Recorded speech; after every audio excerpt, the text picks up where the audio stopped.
સ્પર્ધા નંબર 50 અંતર્ગત સ્વરચિત એક પાત્રીય અભિનય કે જેમાં મારો વિષય છે મોબાઈલ. હા મિત્રો, આખા વિશ્વને મેં મારી મુઠ્ઠીમાં કરી લીધું છે. તમે મને ઓળખ્યો?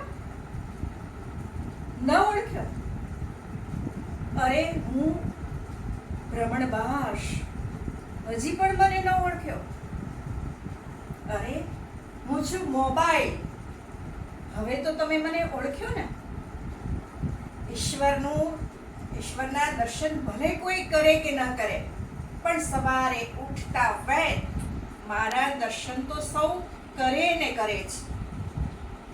અને બાળક હોય કે પછી યુવાન હોય કે પ્રૌઢ હોય કે પછી વૃદ્ધ હોય, સૌ કોઈને મારો નશો છે, સૌ કોઈને મારું વ્યસન છે. આજે મેં મારી જાદુઈ જાળ છે, યત્ર તત્ર સર્વત્ર બધે જ મેં પાથરી છે. અને મારાથી એક જાદુની જેમ મારાથી અનેક પ્રકારના કાર્યો થાય છે. એક પણ ક્ષેત્ર એવું નથી કે જ્યાં મારો ઉપયોગ ન થતો હોય. અને શિક્ષણનું ક્ષેત્ર હોય કે બેન્કિંગનું કે કોઈ કાર્યાલય હોય કે ઉદ્યોગનું ક્ષેત્ર હોય કે પછી ચિકિત્સાનું ક્ષેત્ર હોય, બધે જ મારો ઉપયોગ અનિવાર્ય થઈ ગયો છે. અને તમે જુઓ કે કેટલા કાર્યો મારાથી ઓછા સમયમાં અને આસાનથી થાય છે.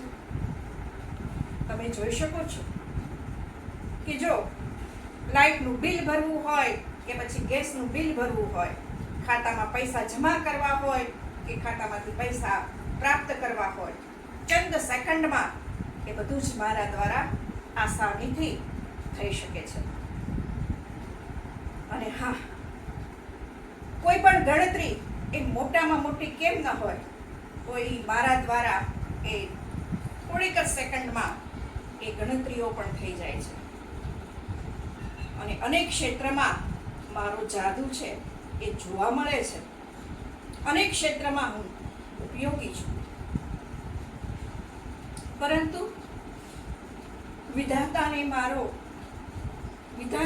એક મારો પ્રશ્ન છે, એક ફરિયાદ છે કે મારામાં અનેક સારા પાસા છે, પરંતુ મારામાં જે અસુરી તત્વો દાખલ કર્યા છે, મારામાં કેટલા દુર્ગુણો છે, તે બધા શા માટે રોપ્યા?